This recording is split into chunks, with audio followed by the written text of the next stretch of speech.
So since we've been on the topic of knowing thyself, today I want to talk about what Carl Jung, Sigmund Freud, and Aleister Crowley have in common.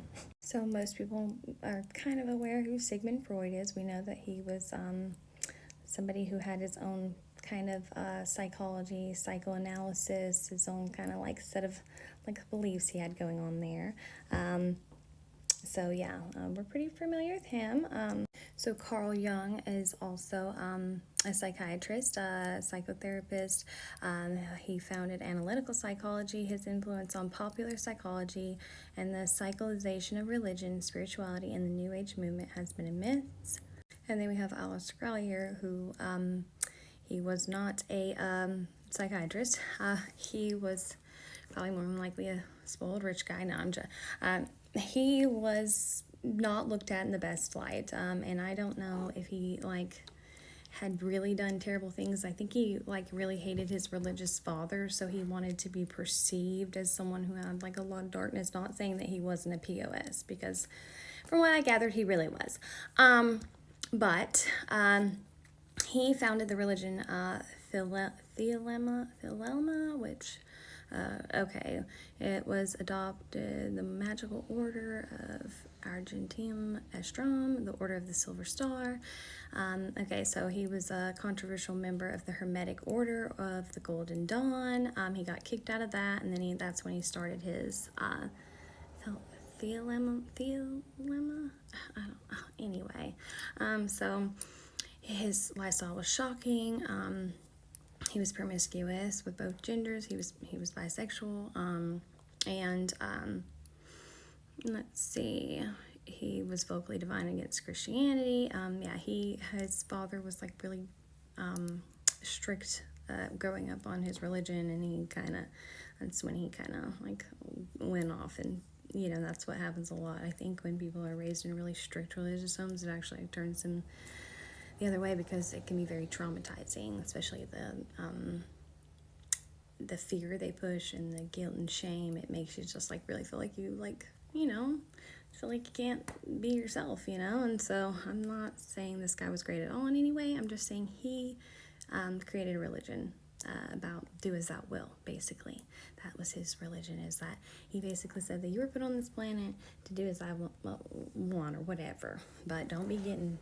Now he's my free will guy, and free will's great and all, but one thing you got to remember about these 12 universal laws is there is a cause and effect, and you do have to take the right action, and things do eventually come back to you. And so he kind of lived a lonely, sad little life at the end. So Freud's a Taurus Sun, Gemini Moon, and Scorpio Ascendant. His Chiron is in Aquarius at 5 degrees, which, like I said, can be a controversial degree, or it's just somebody kind of breaking a glass ceiling or doing something different. And obviously with Chiron, which is the wounded healer, that means that's a wound that you have that you feel you got to learn to heal it and then go out heal it with others. And that's Aquarius can be feeling really different, feeling like you don't belong, feeling out of place. But the most important thing here is their north node. His north node is in Aries. Oh, and the north node right now this year is in Aries. So let's talk about why that's important. Now, Carl Jung, he was an Aquarius ascendant. I cannot see his MC, sadly. He was a Saturn in Aquarius, Leo Sun, and let's see. Aries North Node. I don't know why I forgot what I was really trying to get at. So he's an Aries North Node. Aleister Crowley's a Libra Sun, Pisces Moon, Leo Ascendant, and his Chiron and North Node are both in Aries. So I guess, his Chiron, his moon probably would have been wanting to be set apart, his individuality as well. Just probably wanting to break free from expectations of the other and learn more self-reflection. So since we've been talking about the importance of knowing thyself, and how we believe that might be one of the key components in us ascending or stopping the reincarnation cycle, right? So let's read a little bit about Aries. It says, I guess I'm just a natural warrior. So Aries is the first sign of the zodiac, and the energy of this card is a dynamic trailblazer. Aries is the fire of creation, so that's like that spark because Aries is one.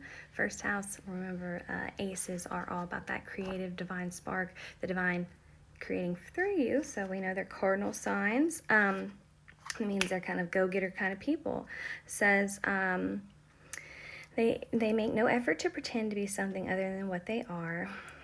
Everyone needs to understand this. Arians tend to be genuine people who are not into playing games. They like matters to move fast. Since Aries is the first sign of the zodiac, it is represented by the primal human, one who must protect and defend. So, I mean, while Aries rules the first house of self, the opposite of Aries is Libra, which is the house of other. So, they're sister signs. That means they have the characteristic of their sister sign. So Aries is learning about thyself, seeing what thyself wants, which sometimes people see selfishness as a negative thing, but I guess it just depends on how far you take it. Because sometimes it's important and vital for you to not go around letting yourself be bullied, because people will tear you down if you feel too good about yourself because they don't like it. So you got to have that guard and protection. But anyways, I don't. So, but you got to know yourself, and then when you know yourself, then you don't go around letting other people tell you who you are.